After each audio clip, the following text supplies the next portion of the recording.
Hey, good evening and welcome everyone to Frontline Dispatches on Organizing Upgrade, a show dedicated to spotlighting the most urgent left organizing and activism happening around the country and beyond for racial and economic justice and much more. Please stay tuned for future episodes of Frontline Dispatches every Wednesday at 7 p.m. Eastern, that's 6 p.m. Central, 4 p.m. Pacific. My name is Montague Simmons and I'll be tonight's host. If you're watching on Facebook or YouTube, please leave comments in the chats. We'll be monitoring those as the show goes on. And if you have not yet, please give Org Upgrade a like and subscribe to our channel. And finally, to stay up to speed with all of the amazing content coming out of Organizing Upgrade, sign up at our website at organizingupgrade.com to hear about upcoming events, videos, articles, and about left strategy specifically for organizers. My guest this evening is scholar, activist, organizer Bill Fletcher Jr., a longtime activist in the labor movement. Fletcher is the former president of Trans-Africa Forum, a senior scholar with the Institute for Policy Studies, and in the leadership of several other projects. Fletcher is an author and co-author of several books, including your latest and your first novel, The Man Who Fell from the Sky. Fletcher is a syndicated columnist and a regular media commentator on TV, radio, and the web. Bill, thanks for joining us tonight. Brother, it is really good. I've been looking forward to this. Thank you very much. You and me both. So a big part of the reason that I was interested in talking to you tonight is because of the moment that we were actually sitting in. A few weeks ago, organizations and people around the country were commemorating the 100th anniversary of the massacre, the pogrom in Tulsa. I resist the notion of actually calling it a riot. We know what this was. It's a racist massacre. But at the same time, like, we're sitting in a period where, as the pandemic is regressing, and Trump, if not Trumpism, has been quote unquote defeated in the last election. And although the Dems are in control of the federal seat of power, we're seeing a wave of unprecedented state legislation aimed at creating barriers to voting for Black, poor, and other people of color. Also, a year after the largest protest in U.S. history, there are again waves of anti-protester legislation landing in state houses around the country, along with the simmering embers of not just Trump loyalists, but white nationalists. And in some ways, like, it feels like we're slipping into like reclamation. It feels like we're witnessing the beginning of a clawback. And I'm interested, one, to talk to you and maybe begin to just put this moment into context for us. So it's sort of like where to start. I guess what I would say first is that I describe the moment in two ways, one at a global level and then at a domestic level. So at the global level, we see the convergence of an environmental crisis and an economic crisis. And this is what has destabilized the planet. The extent of the environmental crisis and what that means for the future of humanity and possibly many other species, and the economic crisis, which includes the unraveling of neoliberalism and really some systemic problems of overproduction and overaccumulation. So at a global level, we're dealing with that. In a domestic sense, we are dealing with several things, but I would characterize the moment by talking about what someone called a cold civil war. And I think that that aptly describes our situation, that the Republican, the right wing within the Republican Party that ultimately takes over the Republican Party, that really began its counterattack in the late 1960s, has had its heart set on overthrowing the victories of the 20th century. And they have helped to build a right-wing populist movement that is aggressive, racist, sexist, xenophobic, authoritarian. And now what has happened, Montague, is that the Republican Party has become the party for dictatorship. It's no longer just a hard right-wing party. It is a party that is articulating and advancing, as you mentioned, various steps to undermine the possibility of legitimate democratic rule, democratic with a small d. And then topping that is that they have an armed wing. And so it's in this context that we are dealing with rabid white supremacy. But it's not just white supremacy. These are forces that truly want to turn us back to the 1950s, the era of June Cleaver and Donna Reed, Dennis the Menace. I mean, they want to flip back to what they see as the zenith in the U.S. In U.S. history, and for those of us of color, for most working class people, that was not a period that we want to look back to and return to. So I think that characterizes much of the moment in a nutshell. Okay, like I think what you're saying actually, like, it takes me back honestly to the feelings I had on January 6th, watching everything that took place in DC, and honestly, like, even beyond that, there were threats on different courthouses or state houses around the country. That's right. But also like what we're watching now and the resistance to actually holding any accountability, or let alone actually conducting a clear investigation to assess what happened and who participated. Well, you're right. So let's think about the first Reconstruction, 1865 to 1876. And there's many lessons to be learned from that period in terms of the efforts to democratize the South. One of them was that, particularly during the presidency of Ulysses Grant, there were steps that were taken to smash white terrorists, like the KKK. In fact, the Secret Service was very effective in going after the KKK. The problem is, though, that one has to understand, because of the nature of the history of the United States, that these are forces that don't simply dry up and disappear and turn into dust. That these forces constantly reemerge, and that if you don't put into place systems to both crush them, but also to further democratize U.S. society, they will return. And that is precisely what happened at the end of Reconstruction. Both Northern industrial capitalism had essentially decided that they were no longer interested in the democratization process. And there was the growth of white terrorism. And we have to always keep in mind that Reconstruction was going on at the same time that U.S. settlers and cavalry were pushing further west to eliminate the First Nations, the indigenous. So all that was going on. So when you mentioned January 6th, many people were surprised that there was a coup attempt, many progressives. And they felt like this couldn't happen.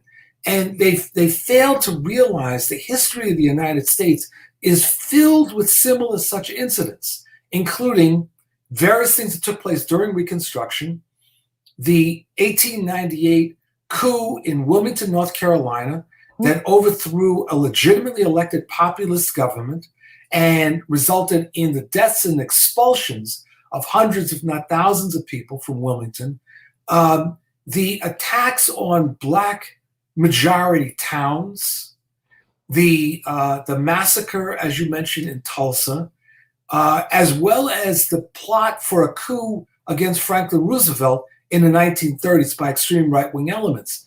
So there is a history of this. What part of what we're facing right now, Montague, is the result of a segment of white America that is completely and totally freaked about the impact of neoliberalism on their lives and the changing demographics. And so it's this thing that's called the fear of white genocide, the fear of white replacement. In other words, this idea, and it's spread in the US, Canada, Europe, and South Africa, this idea that white people are going extinct and that something needs to be done. And this has become a central theme, my brother, within the Republican Party. I want to let's lean into that space and expand, because it feels like, and I know we're talking specifically about the landscape here, Yes. But it feels like this isn't just happening in the U.S. That's right. This is something that we're also seeing overseas in a real way. Yeah, there's a specter haunting the world, and that specter is right-wing populism. Okay. And it plays itself out in different ways, whether it's in Russia under Putin, whether it's in Poland or Hungary, whether it's in France with the Front National and Le Pen, whether it's in Italy with Liga, or whether it's extreme forms, as we saw in Rwanda in 1994, that this irrationalist, xenophobic movement that often uses radical language is a fundamentally counter-revolutionary movement that wants to turn the clocks back. And so Putin and Trump end up being essentially like godfathers to this movement. But you're correct that the movement is a global one.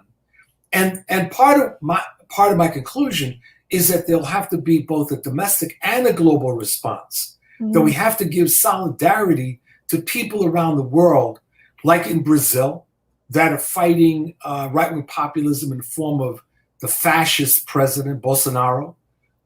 We have to, give solidarity with workers and other people that are fighting these repressive regimes, and understanding that we're paying the price for neoliberalism. Mm-hmm. We're paying the price also for movements that fail to deal with the history of colonialism and imperialism and racism. It has come back to bite us in the rear. So, to that point, it feels like part of what we're facing in the moment is directly in response to one, definitely like a series of uprisings and organizations actually asserting themselves in real ways, mm-hmm. Both around the country, but also those organizations, after honestly wrestling for decades around their willingness to participate in electoral struggle, mm-hmm. like commencing to do that. Mm-hmm. And that power really showing in a real broad way in 2020. Correct. So I'm wondering, like, how should we, in terms of the organizers and activists who are actually holding this moment and really building for political power, how do we begin to adjust to this landscape?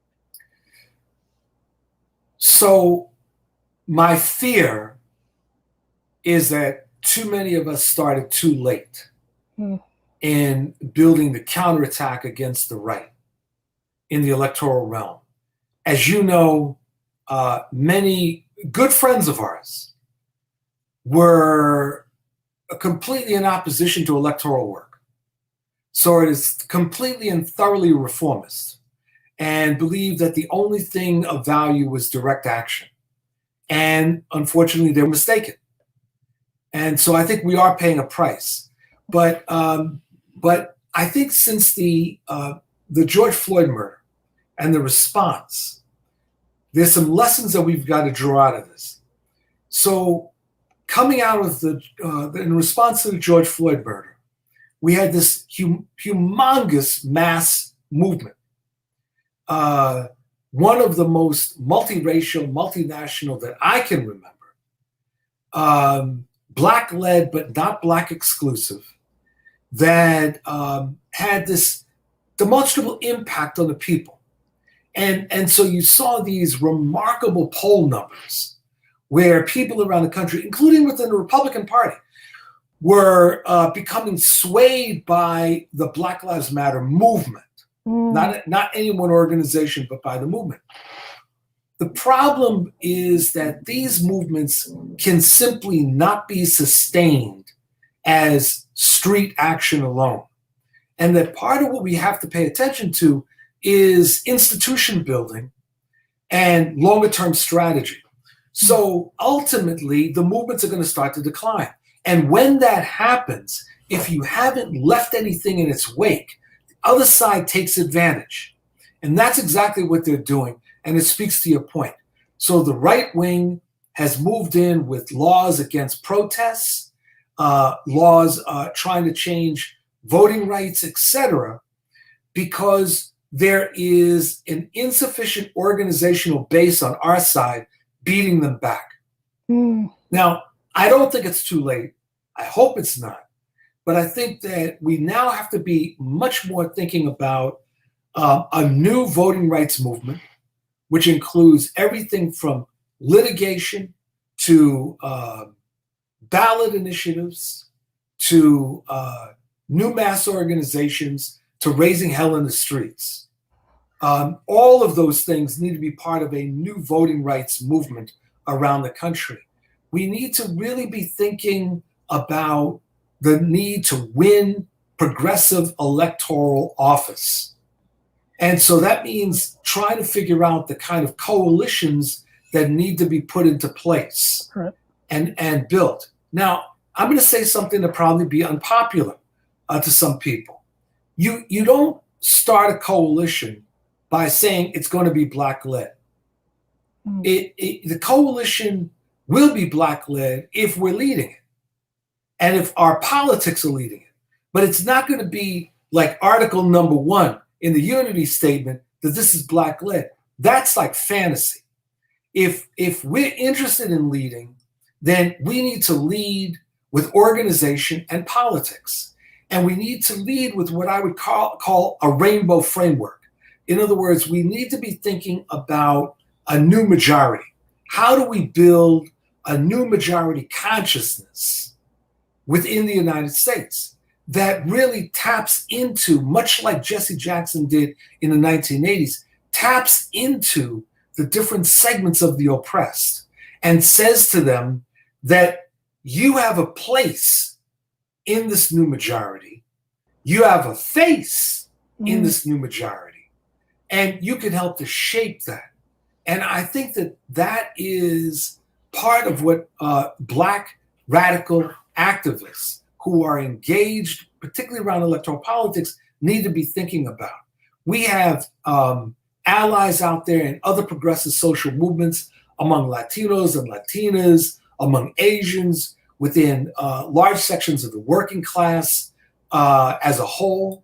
And we need to tap into them so that they see themselves in this formation that is beating back this irrationalist right wing. Okay. So we've got a question that's popping up from Joel Herzog. It says, I'm a teacher in New York City. How do we best organize against fascism and fascist enabling centrism in our unions? Thinking a lot of things, but among them, the big push against anti-racism in education. I guess that's about the push against critical race theory and movement against police in school.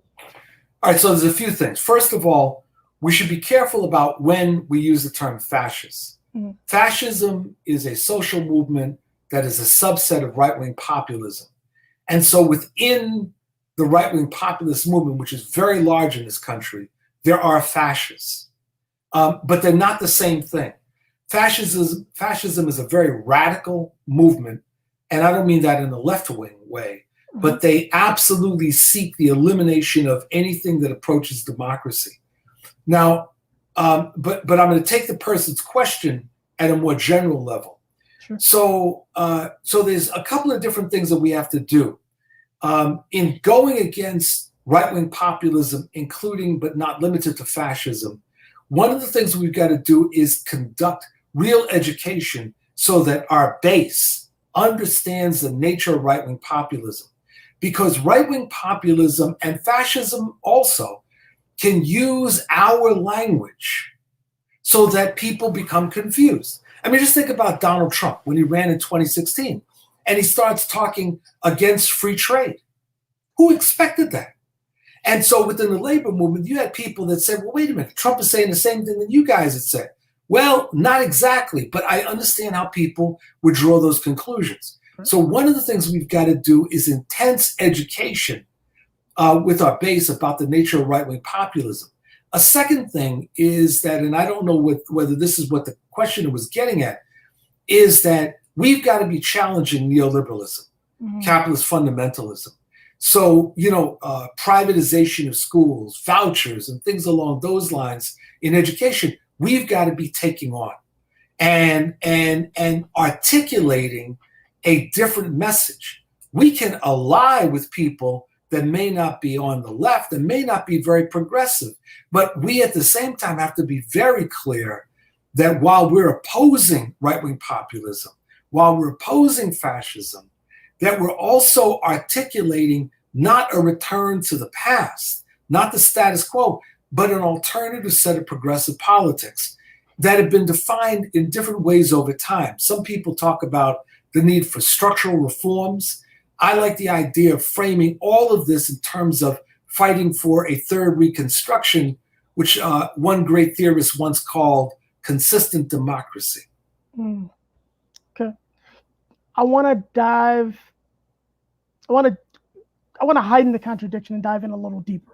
In part because like some of what you're naming, like we are seeing in spaces like the Rising Majority, which was born by the Movement for Black Lives, and that's bringing not only like movement forces together, but also reaching into union forces. But a separate questioner, like they pose the question of why do white dues matter more than Black lives in talking about unions?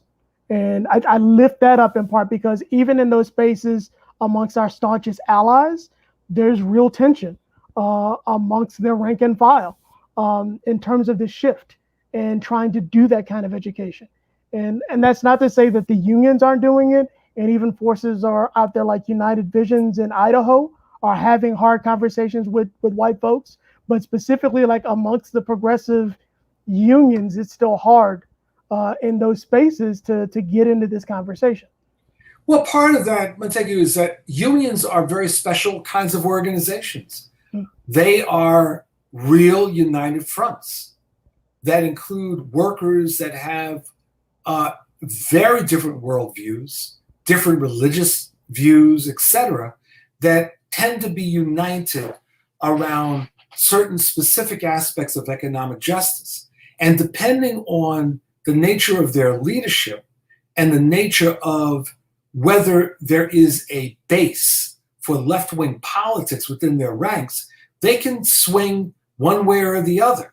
And I think what a lot of people that are not familiar with organized labor don't appreciate is that going to a union is very different than approaching an NGO, a non-governmental organization, where people may join because of a certain set of principles, and they may have a certain kind of membership, or they may not even have a paid membership, but people that they call members. Whereas in unions, you have people that are paid members. That means that you have to conduct a fight within the union to sway people, that having a union leader, for example, that makes some grand proclamation, that and a couple of dollars get you across town.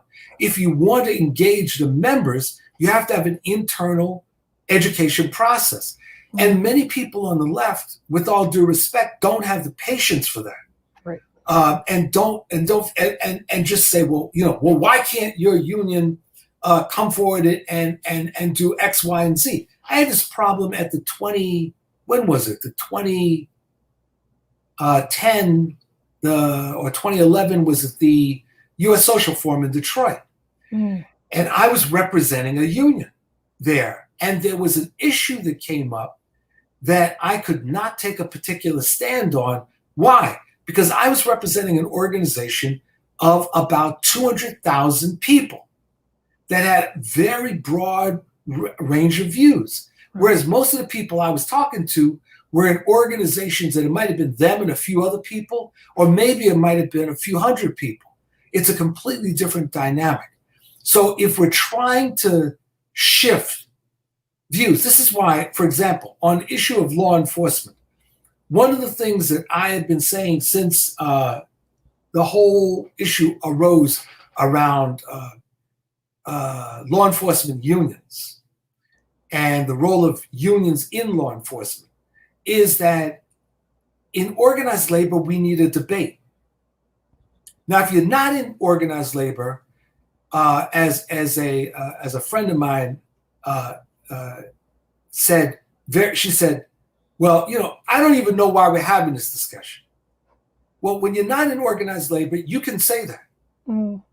right? But when you're in a social movement that has at least 16 million people and very diverse views, you can't afford to say that. You got to say, we've got to have a debate within our ranks.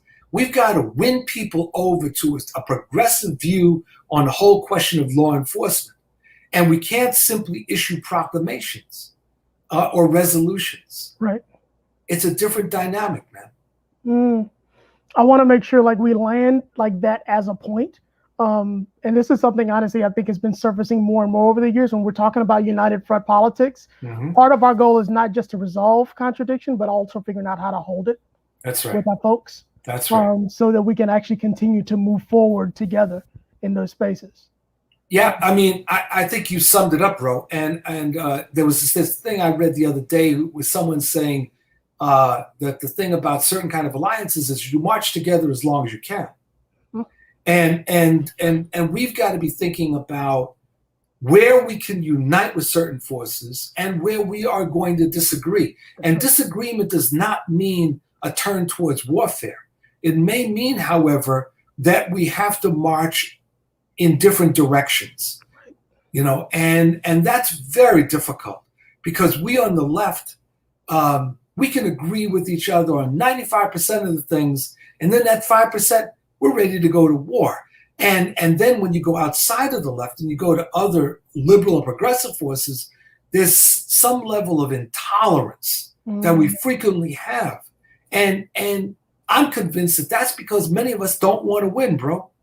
We've given up winning. We are so used to fighting on the defensive that the idea of winning paralyzes us. Because in order to win in a country of 350 million people, it means that you've got to do a lot of alliance building. It's going to get really complicated. You're going to be dealing with people you don't like, that in some cases you can't stand, but that you're going to need in order to win.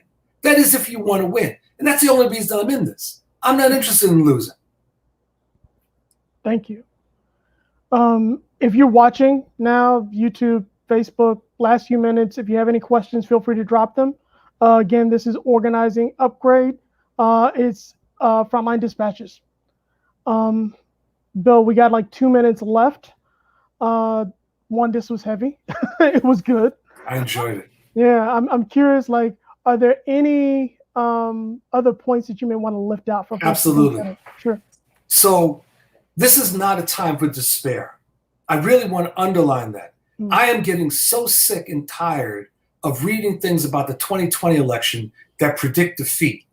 And, people say, oh, it's all. And my attitude, man, is that if you really believe that, then you should just like maybe drink the Kool-Aid right now, call it a day, and stop bothering the rest of us, right? Because we've got a fight to engage, and I think we can actually win it. The second thing is that we've got to understand we have nothing to lose. Nothing. And when you realize that, and I always quote this thing from Band of Brothers, that HBO series on 101st Airborne Division, right, where these replacements came up to the front, and this veteran of the Normandy invasion said to the replacements, "You're scared, aren't you?" And they said, "Yes." And he said, "That's because you don't realize you're already dead. Once you realize you're already dead, you can fight the Germans." And when I first heard that, I said, oh, man. And I thought he was like, what is it, kamikaze, right? But no, he's saying real, that as long as we hold back, as long as we think we're fighting to preserve this building or whatever, you can't fight and take down your opponent. Our job is to take down our opponent. And that's the way we've got to be thinking, not about how we might lose. No, we got to be thinking about how we are going to kick the rear of the other side and turn things around. We're going to win the Third Reconstruction, bro, because we have no alternative. Thank you. Honestly, I needed that more than I even knew. Thank you. So to our audience, if you enjoyed this video, again, stay up to speed with all the amazing content coming out of Organizing Upgrade. Sign up at our website to hear about upcoming events, videos, articles, etc. Please keep an eye out for our movement family at the Frontline. They often have videos landing on Wednesdays as well, although they may still be on hiatus. And with that, again, I want to say thank you to Bill Fletcher for joining us tonight. We are here every Wednesday live, 8 p.m. Eastern, 7 p.m. Central. I think that's 4 p.m. Pacific. Again, come back to this channel. Thank you again for attending tonight.